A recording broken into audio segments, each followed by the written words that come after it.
الحمد لله وكفى والصلاة والسلام على عباده الذين اصطفى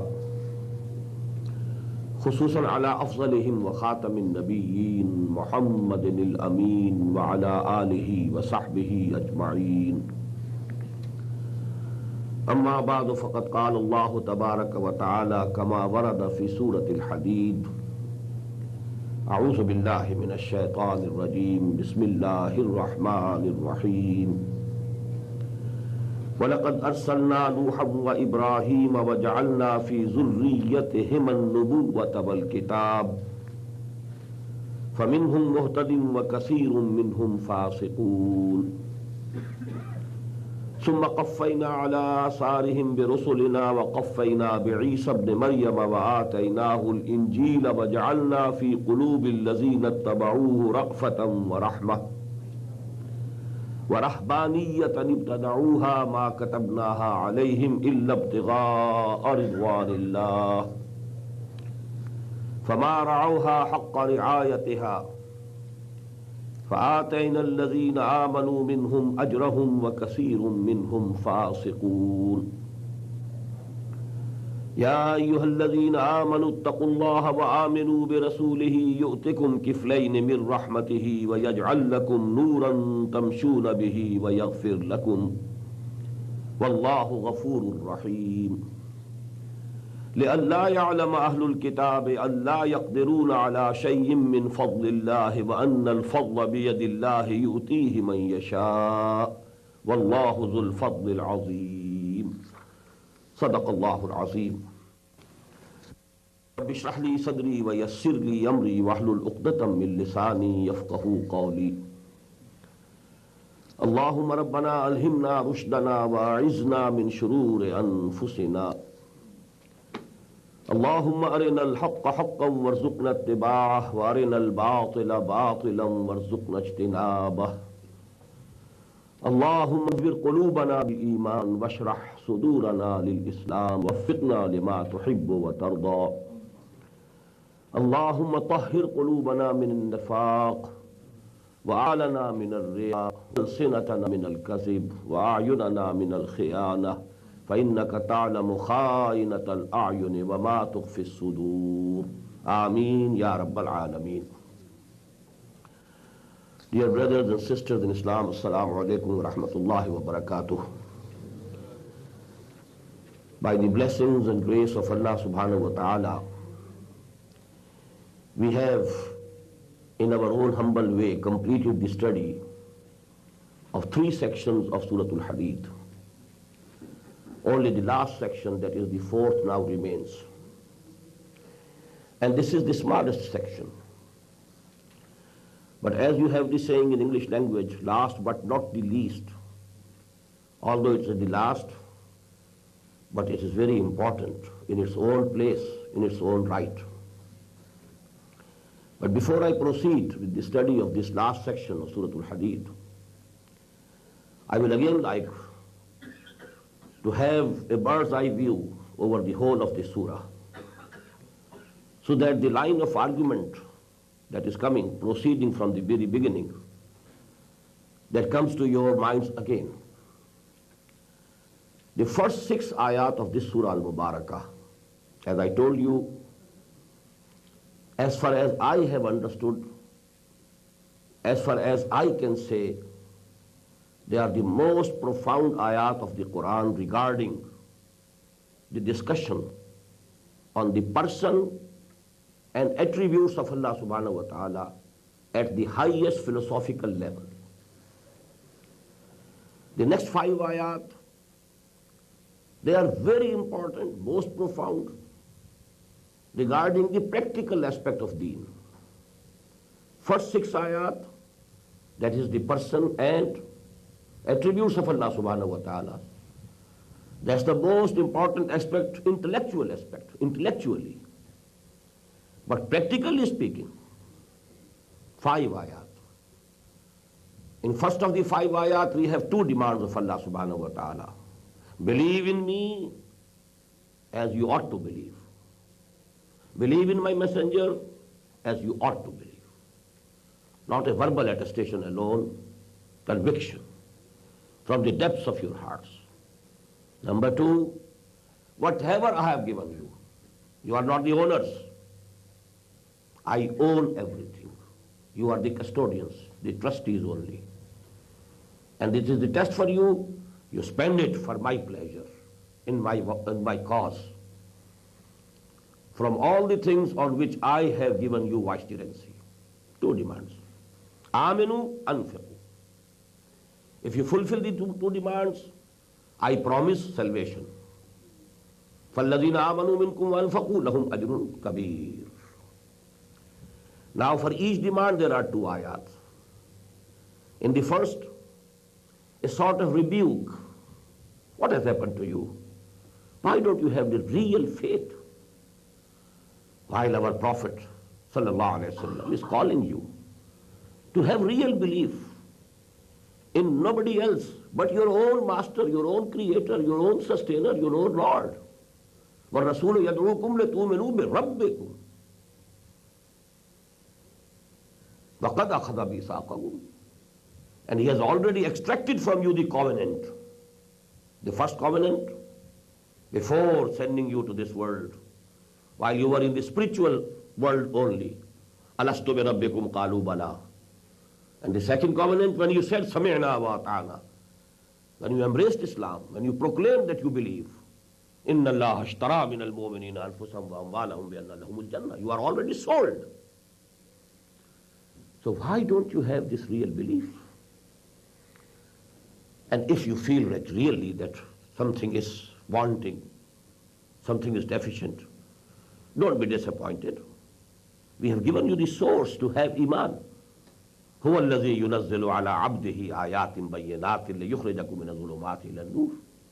Read this Quran, ponder over it, dive deep into its meanings, and you will have the real faith. Then two ayat about infaq. وَمَا لَكُمْ وَلَّا تُنْفِقُوا فِي سَبِيلِ اللَّهِ. What has happened to you? Why are you behaving niggardly and miserly? You don't want to spend for the pleasure of Allah. Well, all heritage of heaven and earth will finally go to Allah. It's a very temporary period of testing that it belongs to me, this is my wealth. Nothing belongs to you. Everything will remain for Allah subhanahu wa ta'ala. And then when Islam is dominated by others, weak, subdued, if you help Islam in this condition, لا يستوي منكم من أنفق من قبل الفتح وقاتل. Whosoever does infaq and qital fi sabilillah, when Islam is still weak, well, your reward will be very great. But when Islam has become dominant, even then if you do these things for Allah's sake, Allah will reward you. But your rank will be very low then. أولئك أعظم درجة من الذين أنفقوا من بعد وقاتلوا. And then a very passionate appeal. مَنْ ذَا الَّذِي يُقْرِضُ اللَّهَ قَرْضًا حَسَنًا. Who is that courageous person who can give Allah the goodly loan, who can spend his money, his wealth for the deen of Allah? In the third section, comprising of 4 ayat, something which should shake us. In this world, in the community, in the Muslim Ummah, the real mu'mineen and munafiqeen and the weak in faith and the strong in faith, they are all intermingled. It's not written on the face that he is munafiq, not written on the forehead that he is mu'min sadiq. There's no gauge with us with which we can measure the iman and depth of iman. So all these things are intermingled. But on the day of judgment, there is going to be a stage. A clear distinction will be made. يَوْمَ تَرَى الْمُؤْمِنِينَ وَالْمُؤْمِنَاتِ يَسْعَى نُورُهُمْ بَيْنَ أَيْدِيهِمْ وَبِأَيْمَانِهِمْ. On that day you will see that the real believing men and women, they will be given light of iman, light of amal salihah, بِأَيْمَانِهِمْ, on their right hands, right sides. They will cross all the hurdles, all the difficult stages of that day of judgment with the help of this light. While the munafiqeen, they will have no light. They didn't have any iman. يوم يقول المنافقون والمنافقات للذين آمنوا انظرونا نقتبس من نوركم قيل ارجعوا وراءكم فالتمسوا نورا فضرب بينهم بسور له باب. Now differentiation is made. Munafiqeen this side, the mu'mineen this side. And then they will cry to the mu'mineen. Say to them, Alam nakum ma'akum? Were we not with you in the world? Qalu bala. They will say, definitely. But you overindulged in worldly affairs. You overengaged yourself in the love of the relations and belongings of this world. Then you remained in a suspense. Then doubts invaded your iman. It started melting like ice or snow. But then even after that, you just satisfied yourself with amani. Oh, Allah is forgiving, Allah is merciful. Go on. And that shaitan, your enemy, inna shaitana lakum aduwwun fattakhidhu aduwwa, the arch enemy for the humankind, he deceived you on Allah, that Allah is very forgiving. Go ahead, continue in your life of fisk and fujur, life of earning through haram means. Go on, go on. Allah is very forgiving, merciful. Don't worry. So then you know, finally it will be said that today you, O munafiqeen, you were with the mu'mineen in dunya, in the world. But here in the hereafter, you are with the kuffar. فَالْيَوْمَ لَا يُؤْخَذُ مِنْكُمْ فِدْيَةٌ وَلَا مِنَ الَّذِينَ كَفَرُوا مَأْوَاكُمُ النَّارُ هِيَ مَوْلَاكُمْ وَبِئْسَ الْمَصِيرُ. Fourth section again of 4 ayat. Now after having said all this, whosoever just awakes from his slumber, he feels it's correct. What Quran is saying is the correct diagnosis. Really, I don't have that burning faith within my heart. It is true. I am over engaged in the worldly affairs. All my time, all my energies, they are all engaged in getting maximum of this world. Luxuries, comforts, amenities, name, honor, power. We are after this world. Now if this consciousness has arisen in your mind, you are very lucky. Very lucky. Congratulations. But now hold fast to it. Don't let this moment pass. Catch the time by the forelock. This is a very opportune moment in your life. Now let not shaitan say to you, oh, okay, I shall see to it after 10 years, after 5 years. Let me finish this work and let me finish this work. Let me have all my daughters married first. I have to do it. Then I'll see, and I'll be whole time devoted to the deen of Allah. I have just to pay this mortgage of my house, this palatial house, because I have to do it, you know. I can't live without it. So when this mortgage is finished, then I'll become a Muslim. I'll become a mu'min. Then I'll devote fully. This is the biggest deception of shaitan. أَلَمْ يَعْنِ لِلَّذِينَ آمَنُوا أَن تَخْشَعَ قُلُوبُهُمْ لِذِكْرِ اللَّهِ. Has time not come as yet for the true moments that their hearts should melt in the remembrance of Allah subhanahu wa ta'ala, and they should bow down before what has come down from haqq, from the truth, that is this book.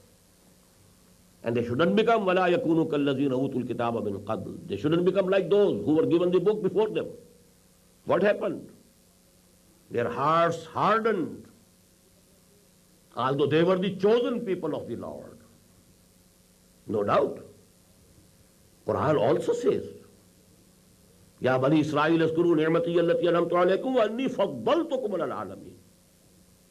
If they say we are the chosen people of the Lord, it is not without any basis. But actually you were chosen for a mission.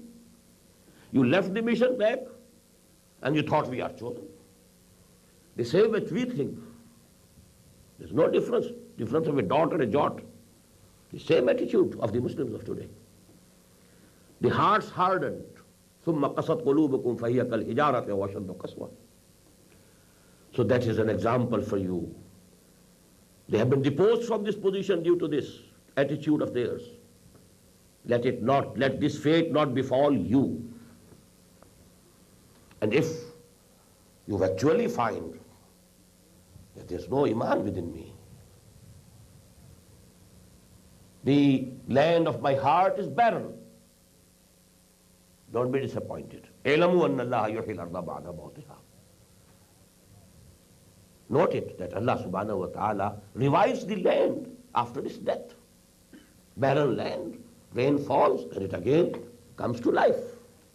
So He will give you a new life of iman. He can, if you want, if you really choose, if you make a firm determination, if your choice is correct and sincere. قَدْ بَيَّنَّا لَكُمُ الْآيَاتِ لَعَلَّكُمْ تَعْقِلُونَ. We have made our signs clear to you.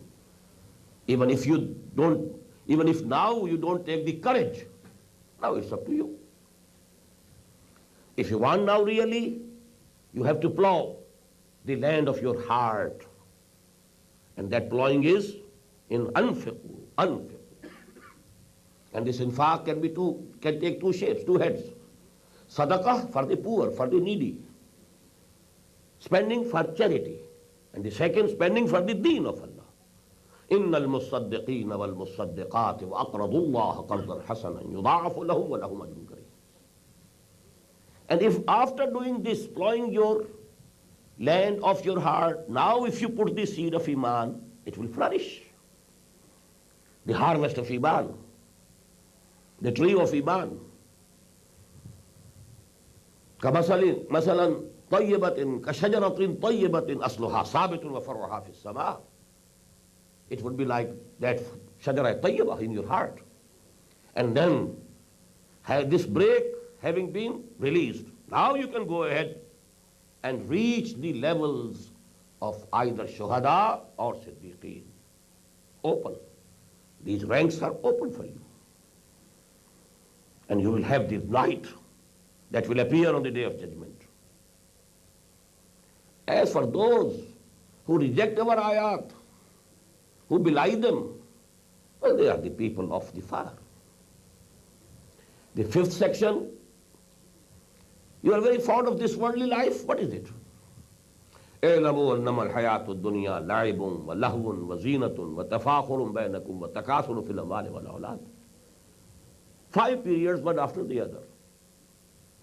In early childhood, life means only play, innocent play. When you come to the teenager stage, now there is some sensual gratification type of element added to it. Lahwun. And zina. You want to adorn, to look good. Your dress should be according to the fashion. Your haircut should be according to the fashion. Then when you pass this stage, then you are not very much careful about these things. Now, tafakhur, boasting over something, either over your race. We are Germans, the superior race. We are such and such people. Boasting over race, boasting over your wealth, anything. Boasting over your health, bodily health. So that is the most prominent part in that, most prominent thing in that part of life. But when the decline starts, now only one thing, and that is takasurun fil amwali wal awlad, getting more and more of money, amassing more and more of wealth, having more and more of children. And that was in the past days, not today. Today only the wealth.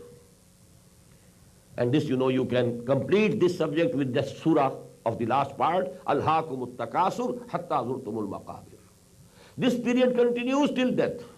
This takasur doesn't leave you. It will continue till death. But this life has to end. You can't stop old age coming to you. It has to come. You can't stop the death. It has to come to you. But in the hereafter, which is eternal, there are two things. Either وَفِي الْآخِرَةِ عَذَابٌ شَدِيدٌ وَمَغْفِرَةٌ مِّنَ اللَّهِ وَرِضْوَانٌ. Either severe punishment and torment, or forgiveness from Allah subhanahu wa ta'ala and His pleasure. Now choice is yours. Make your choice. That is the freedom that Allah subhanahu wa ta'ala has granted you. وَمَا الْحَيَاةُ الدُّنْيَا إِلَّا مَتَاعُ الْغُرُورِ. If you choose this world, I can't help, quoting a line from Iqbal, کیا ہے تو نے متاع غرور کا سودا وَمَا الْحَيَاةُ الدُّنْيَا إِلَّا مَتَاعُ الْغُرُورِ. You have yourself chosen a deception, a mirage. It's your choice. You can't blame Allah that you will find nothing in the hereafter. If you have chosen this world, this life, if you have chosen the next, then this is the land to sow. Ad-dunya mazra'atul akhirah. You'll have to do good deeds here, to spend for the pleasure of Allah here, to exert and strive for the cause of Allah here, and you'll get the reward in the hereafter. Weeping will be in the hereafter, sowing, that is to be done here. So, hasten, run, فَفِرُّوا إِلَى اللَّهِ سَابِقُوا إِلَى مَغْفِرَةٍ مِّن رَبِّكُمْ وَجَنَّةٍ عَرْضُهَا كَعَرْضِ السَّمَاءِ وَالْأَرْضِ. Compete with each other. Run towards the maghfirah to get the forgiveness of Allah subhanahu wa ta'ala. And that Jannah, that paradise, whose vastness is just like the vastness of the heaven and the earth. It has been prepared, decorated. It is awaiting to welcome وَعِدَّتْ لِلَّذِينَ آمَنُوا بِاللَّهِ وَرُسُلِهِ, those who had real belief and faith in Allah and His messengers. As for the inflictions or pains or losses of this world, why do you care? مَا أَصَابَ مِن مُصِيبَةٍ إِلَّا مِن فِي أَنفُسِكُمْ فِي الْأَرْضِ وَلَا فِي أَنفُسِكُمْ إِلَّا فِي كِتَابٍ مِّن قَبْلِ أَن نَبْرَأَهَا. Whatever comes to you, any pain, any loss, that has already been written by Allah subhanahu wa ta'ala in a book before He brings it forth. And it is very easy for Allah. ذَلِكَ عَلَى اللَّهِ يَسِيرٌ. But if you have this knowledge and if you have this faith, the result should be لَا تَعْصَوْا عَلَى مَا فَاتَكُمْ. Don't be grieved or over-grieved on whatever you lose. And don't be over-delighted. وَلَا تَفْرَحُوا بِمَا آتَاكُمْ, what Allah gives you. Both conditions are conditions of testing. Sometimes He gives you something to test, whether you are grateful or not. Sometimes He takes something from you to test whether you show patience or not. You become complaining, start complaining against Allah subhanahu wa ta'ala. الَّذِينَ يَبْخَلُونَ. Such people will always try to keep their wealth with them because that is the source of delight for them. Their bank balance. And they will advise others also, don't be a fool. You must save for the future. Don't you have so many sons and daughters? You must look to these things. So their advice will not be their spend for the cause of Allah. It will be to the reverse. But if you take to this attitude, please know, إِنَّ اللَّهَ غَنِيٌّ حَمِيدٌ. Allah is above all needs. He doesn't need anything. And He is praised, self-praised. He needs no praise even. And then came I think the 6th section, if the number is correct. And that comprises of one ayah. Why this infaq? What for? Why this qital? Two words have come. لا يستوي منكم من أنفق من قبل الفتح وقاتل. But infaq for what purpose? Qital for what purpose? That purpose is given here. لَقَدْ أَرْسَلْنَا رُسُلَنَا بِالْبَيِّنَاتِ. We sent our messengers with clear signs and proofs. وَأَنزَلْنَا مَعَهُمُ الْكِتَابَ وَالْمِيزَانَ. And we sent down with them the book, the law, and the balance. The balance of rights and obligations. These are the rights of women a wife, and these are the obligations. These are the rights of the husband, and these are the duties or obligations he has to perform and fulfill. These are the rights of the parents. These are the rights of the sons and daughters. These are the rights of the brothers. These are the rights and duties of the neighbors. There is, a complete balance. With responsibilities go the privileges. If the responsibilities are more, privileges have to be more. If the responsibilities are less, well, less privileges will be due. So this balance, Allah subhanahu wa ta'ala, because He is the only just who can do justice to everybody. Man can never do justice to women. Women can never do justice to men. They can't appreciate each other's sentiment. How a woman thinks and feels, can a man have the appreciation of that? Impossible. How a man feels, a woman can never have the appreciation. How a woman feels, a man can never have the appreciation. So if he will decide in his own favor. If she will decide in her own favor. If the rulers are left alone, they will have their rights, accumulation of rights and powers. If the laborers are given the authority, they will look to their own interests, not to the interests of the factory owner. Only one person, because we believe in personal God. Innani ana Allahu la ilaha illa ana fa'budni. He is the infinite ego. The only person who can do justice to everyone is Allah. Al-Khalqu ayalullah. All this creation, all these creatures are like family to Allah subhanahu wa ta'ala. He loves all. He cares for all. Huwa Rabbul Alameen. So the just social order that Allah gives, I have said all these things, why? لِيَقُومَ النَّاسُ بِالْقِسْطِ. So that the people should abide by this justice, balance, fair play. That is the purpose of sending the messengers. That is the purpose of sending down the books. That is the purpose of sending the balance, the system. And now, because who are exploiting others, who are ruling others, who are depriving others, they will never like justice to be established. It means a threat to their interests, vested interests.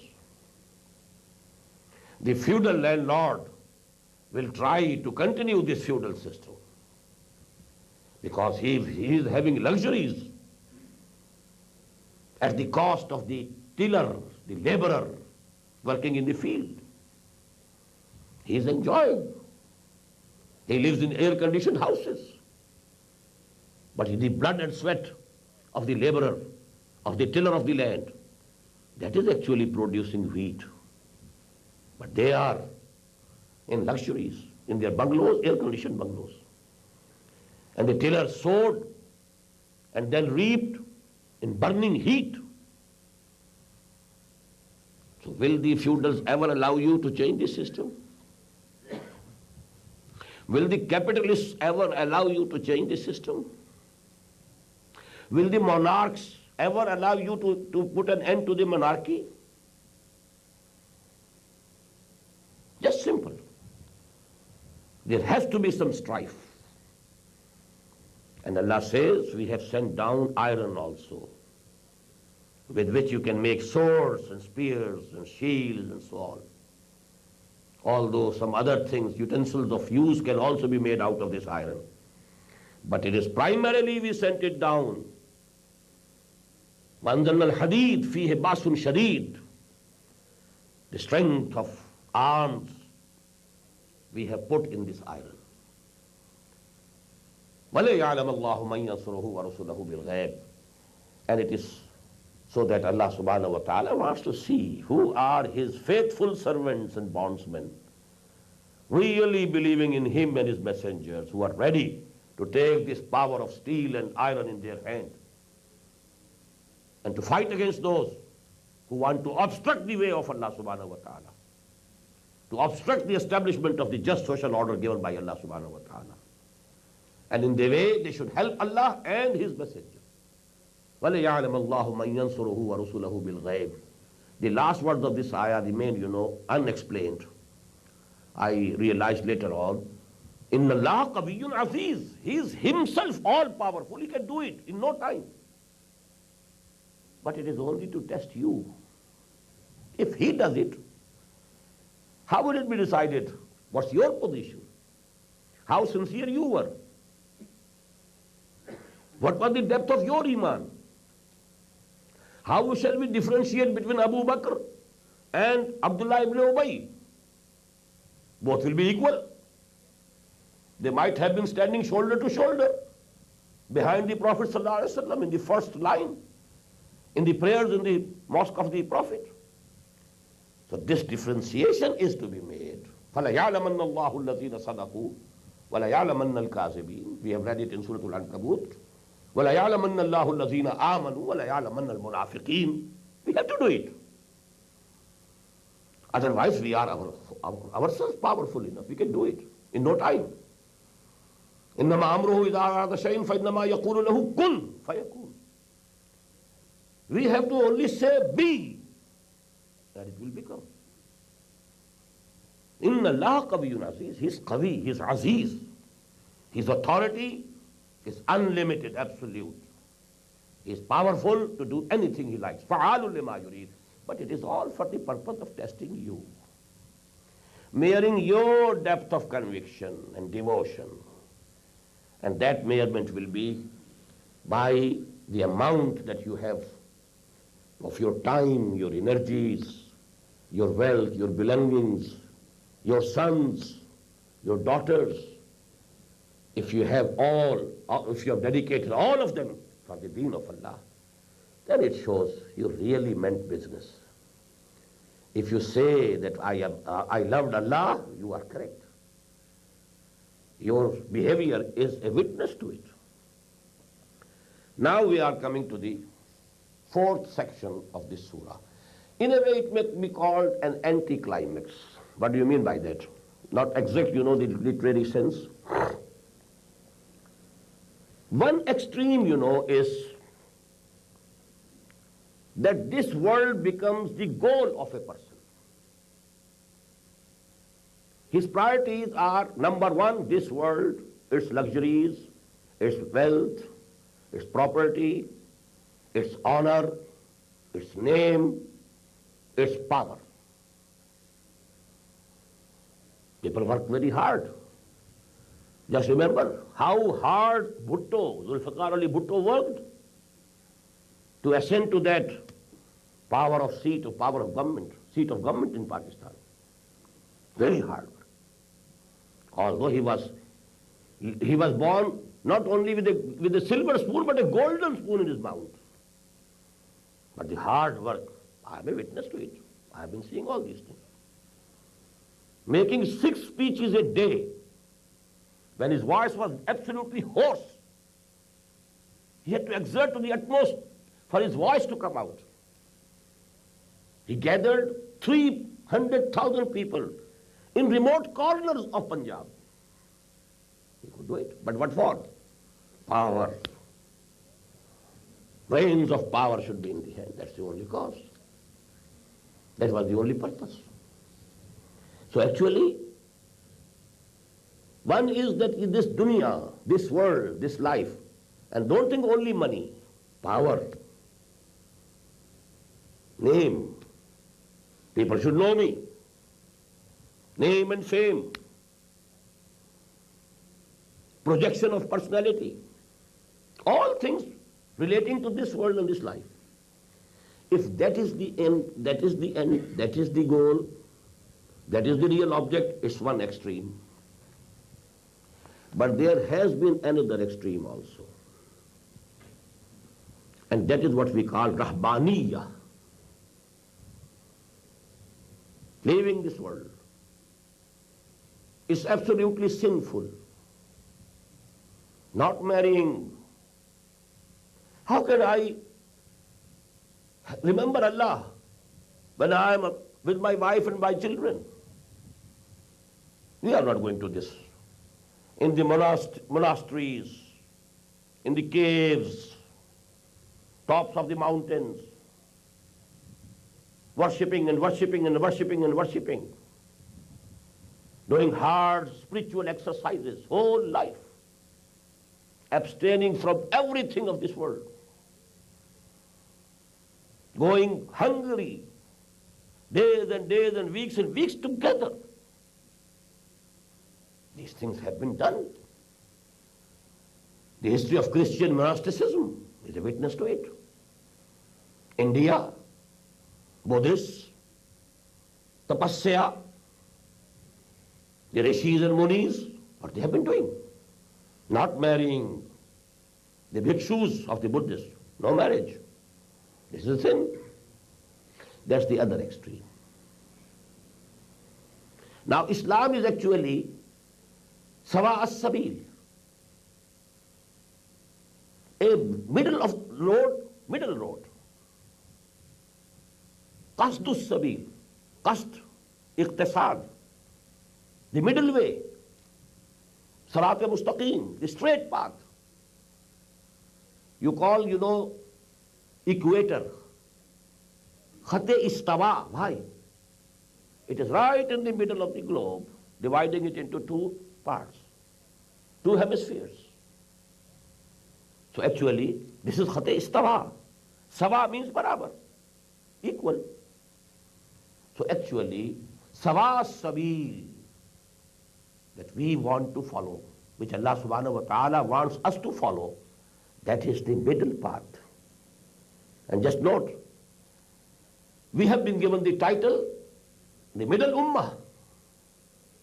كَذَلِكَ جَعَلْنَاكُمْ أُمَّةً وَسَطًا لِتَكُونُوا شُهَدَاءَ عَلَى النَّاسِ وَيَكُونَ الرَّسُولُ عَلَيْكُمْ شَهِيدًا. Between the extremes. Neither ifrat nor tafreet. Nor going to that extent that you became slave of this world, slave of your carnal desires, slave of wealth, slave of fame and name. You become bondsman to these things. Just as the Prophet said, Ta'is ad-dunya, ta'is abdud dinar wa abdud dirham. Abd of dinar, the worshipper of dinar. Who is he? Who has to have dinar anyhow, whether by hook or crook. I have to gather dollars. I don't care through permissible means or haram means. I don't care. Dollars must be accumulated. You are Abdul Dollar. You may call yourself Abdul Rahman, but you are Abdul Dollar. You are the slave of dollar. Abdul Dinar and Abdul Dirham.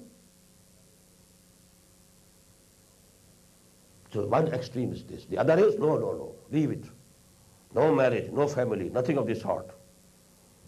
I am not going to give this body any pleasure. No, all pleasures cut. This is the other extreme. Our deen says, وَإِنَّ لِنَفْسِكَ عَلَيْكَ حَقًّا وَإِنَّ لِزَوْجِكَ عَلَيْكَ حَقًّا. Your own body has also right over you. You have to care for it. Keep it clean. Give it the necessary rest also. وَإِنَّ لِزَوْجِكَ عَلَيْكَ حَقًّا. Your wife has also right. Give her time. Give her company. Have regard for her sentiments. وَإِنَّ لِزَوْجِكَ عَلَيْكَ حَقًّا. Your visitors have right over you. But it so happens sometimes that this, emotional attitude, it takes a man to extreme. And in the history of the prophets, this case was the most prominent among the followers of Hazrat Masih alayhi salatu wasalam. So now in this section, actually, the mention is to be made of Hazrat Masih alayhi salatu wasalam and his followers, and then the negation of Rahbaniyah that they invented. That is the main subject. Why? Because don't go to this extreme. You have to remain in the middle of the road.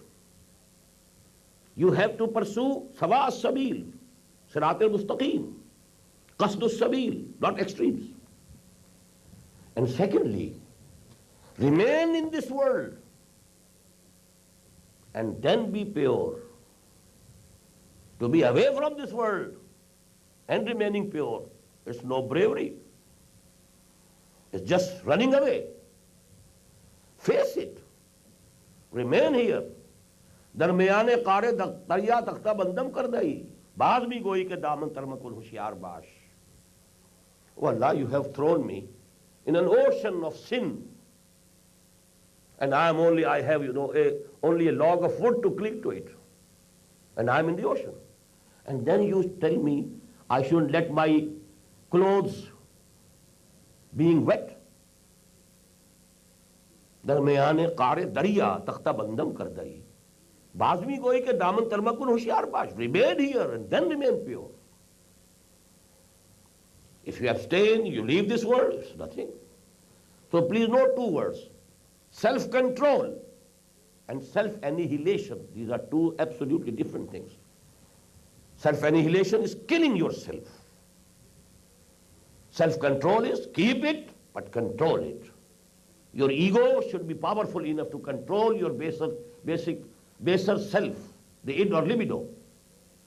And then this ego should bow before Allah subhanahu wa ta'ala, having full control of your personality. One piece, not a split personality. Part of you going before Allah, part of you rejecting the commandments of Allah. No. As a wholesome personality, as one piece, you bow before Allah. And that can only be when your ego is in full control of your whole personality. So that is self-control which is needed, which is required. But self-annihilation, this is rahbaniyah, this is haram. This is not allowed in our deen. I will give you some ahadith also in this respect, but let us now first translate, But please note one point more. Although this is the main subject that is being discussed here, it's a sort of an appendix to this surah, because the climax of the surah was لَقَدْ أَرْسَلْنَا رُسُلَنَا بِالْبَيِّنَاتِ وَأَنزَلْنَا مَعَهُمُ الْكِتَابَ وَالْمِيزَانَ لِيَقُومَ النَّاسُ بِالْقِسْطِ وَأَنزَلْنَا الْحَدِيدَ فِيهِ بَأْسٌ شَدِيدٌ وَمَنَافِعُ لِلنَّاسِ وَلِيَعْلَمَ اللَّهُ مَن يَنصُرُهُ وَرُسُلَهُ بِالْغَيْبِ. And I told you last night that the whole Surah As-Saff is actually an exposition of this one ayah. هُوَ الَّذِي أَرْسَلَ رَسُولَهُ بِالْهُدَى وَدِينِ الْحَقِّ لِيُظْهِرَهُ عَلَى الدِّينِ كُلِّهِ وَلَوْ كَرِهَ الْمُشْرِكُونَ يَا أَيُّهَا الَّذِينَ آمَنُوا هَلْ أَدُلُّكُمْ عَلَى تِجَارَةٍ تُنْجِيكُم مِّنْ عَذَابٍ أَلِيمٍ تُؤْمِنُونَ بِاللَّهِ وَرَسُولِهِ وَتُجَاهِدُونَ فِي سَبِيلِ اللَّهِ بِأَمْوَالِكُمْ وَأَنفُسِكُمْ. And also إِنَّ اللَّهَ يُحِبُّ الَّذِينَ يُقَاتِلُونَ فِي سَبِيلِهِ صَفًّا كَأَنَّهُمْ بُنْيَانٌ مَرْصُوصٌ.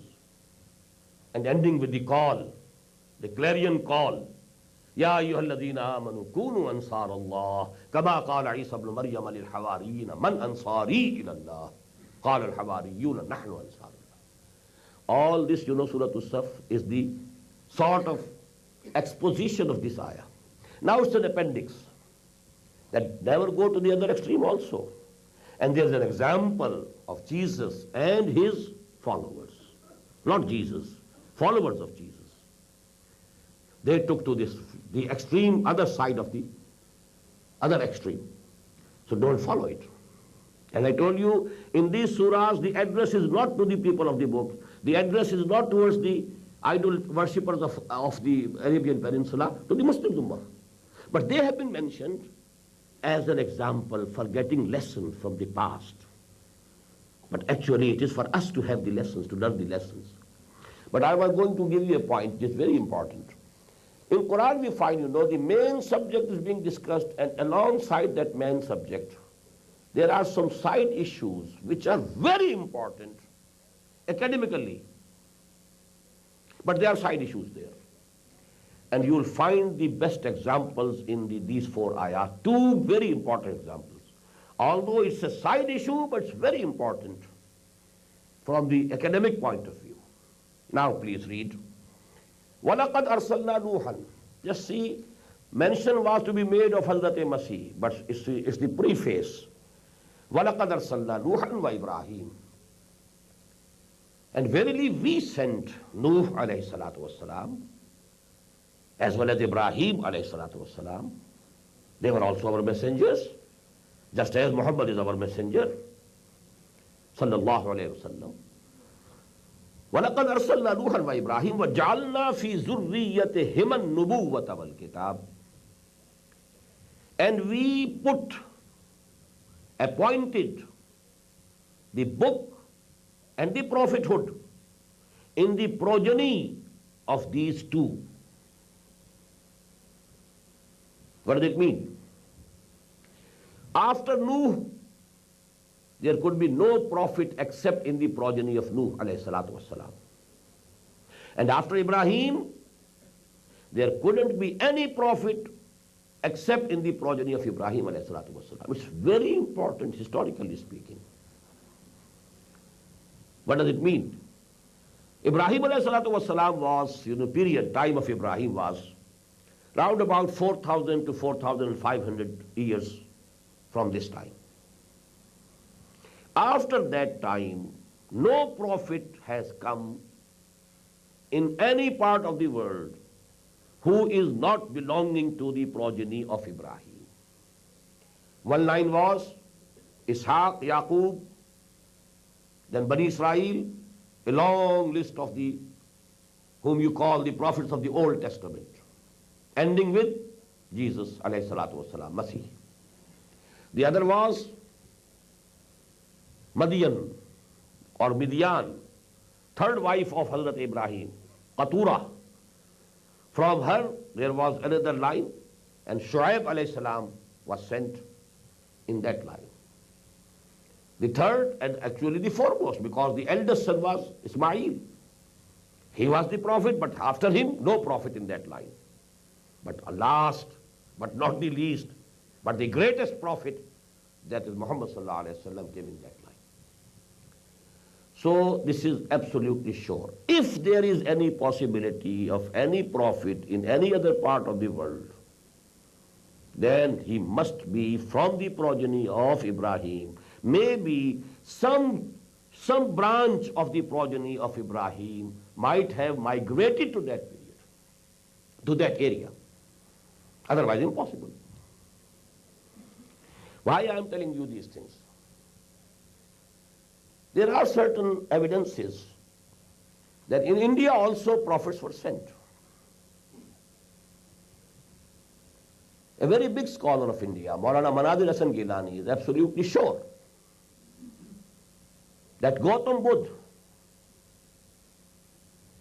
Gautama Siddhartha Buddha of Kapilvastu, the prince of Kapilvastu, he was a prophet of Allah. And his name is Zulkifl in Quran. You know, in Arabic there is no pay or p. Pay or p changes to fa. So that is Kapil, Kafl. Zulkafl, that person who belonging to Kapilvastu. Because this name has appeared in the Quran twice. But there is no detail who he was, to which line of the progeny of Ibrahim he belonged, where he came, what was the history, what happened to his people. No, nothing. In the whole of Quran, in the whole of Hadith. So Maulana Manadir Hasan Gilani says this. And let me tell you, Shaykh Mujaddid Al-Fasani rahimahullah, Ahmad Sarhandi, he says that in his Mukashafat, Kashf, revelation, sort of revelation, but it's not the revelation of Wahi of Nabi, the revelation, Kashf. He saw that this area, East Punjab, where he also lived, and he also was buried in Sarhand in East Punjab, and that is in Punjab now, Punjab, Indian Punjab. Many prophets are buried in that area. So it is just possible. Number one, the possibility is that the progeny of Ishaq's elder son, Hazrat Ishaq had two sons, they were twins, Isu and Yaqub. Yaqub is from Aqab. Aqab is behind. So a twin sons were born. First was born Esau, and after him came Jacob, Yaqub. So where went the progeny of Esau? Nobody knows. Maybe he might have migrated towards India. Second possibility, 12 tribes of the Jews which came out of Egypt in 1400 years BC. About some of the tribes, nothing is known where they went. You call them the lost tribes of the house of Israel. Maybe they came to India, and that is the time when the Aryans came to India, 3,000 years before this time. And that is exactly the time of the exodus of Bani Israel from Egypt. So maybe some of the tribes, they went towards India. And because they have this Brahma, this word Brahma, Brahman, it's very close to Ibrahim. Just as the Christians have made Hazrat Masih a deity, given him the divinity, in the same way maybe that those people, they raised Ibrahim alayhi salatu wasalam to divinity, Brahma, Ibrahim.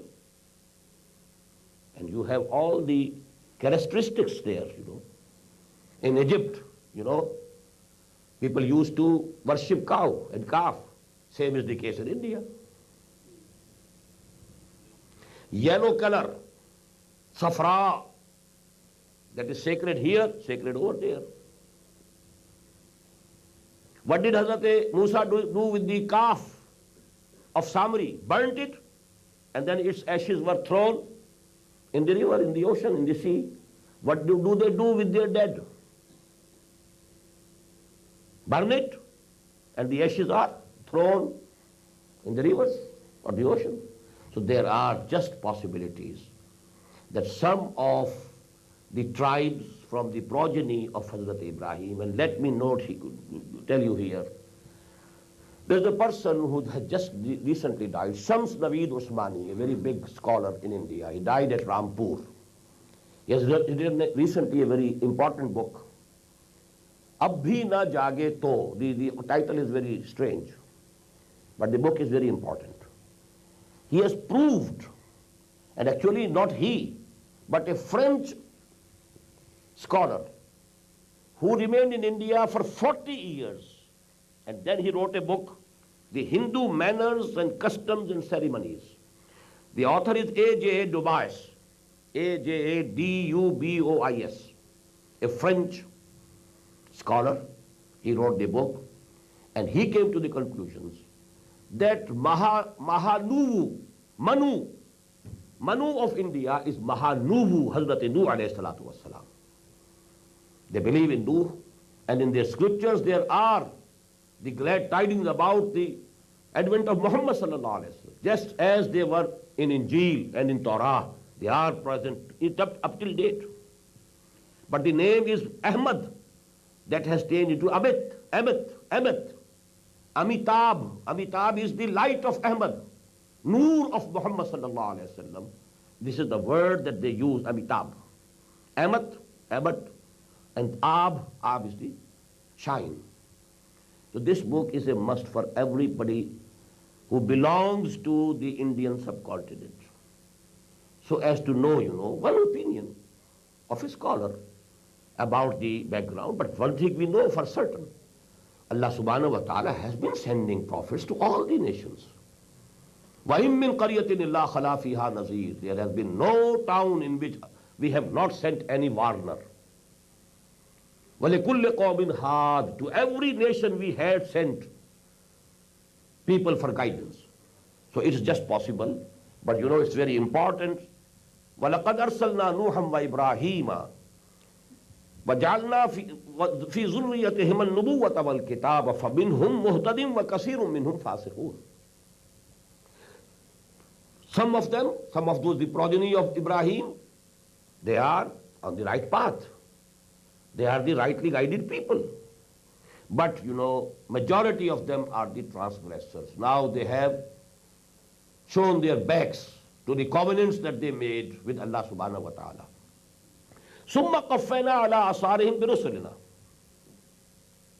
Then we made our messengers follow them after Ibrahim, Ishaq, Yaqub, Joseph, so on, Moses, so on.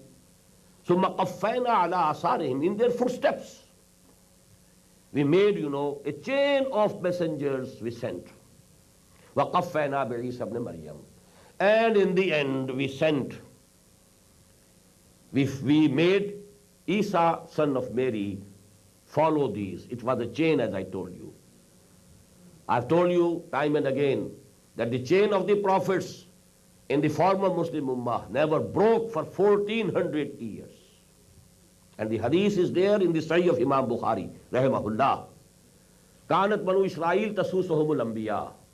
The community affairs of Bani Israel were in the hands of the prophets. Kullama halaka nabiyyun khalafahu nabiyyun. Whenever a nabi died, a prophet died, another prophet took his place. Dawood was nabi, Dawood was king, Dawood was caliph. Ya Dawood inna ja'alnaka khalifatan fil ard, alayhi salatu wassalam. His son Sulaiman alayhi salatu wassalam was the nabi, the caliph, the king. So kullama halaka nabiyyun khalafahu nabiyyun. But then we sent Isa, son of Maryam, وَآتَيْنَاهُ الْإِنْجِيلِ, and we gave him Injil. Injil actually means, in Hebrew language, good tidings. Bashara. They call it now gospel. Injil is Bashara. Because actually, as we have seen in Surat As-Saf, the main purpose of the advent of Hazrat Masih was to give the bashara and glad tidings of the advent of Muhammad sallallahu alaihi wasallam. And if you want to see it for sure, you just read the gospel according to Saint Barnabas. Evangelium Barnabe. Go and read it and you'll find on every page mention of Muhammad sallallahu alaihi wasallam. So now, in the next session, inshallah, we shall continue this subject. We have reached till the person of Hazrat Masih alayhi salatu wassalam, and that Injil was given to him from Allah subhanahu wa ta'ala. Barakallahu li wa lakum fil Qur'an al-azim wa nafa'ani wa iyyakum bil ayati wa dhikril hakim.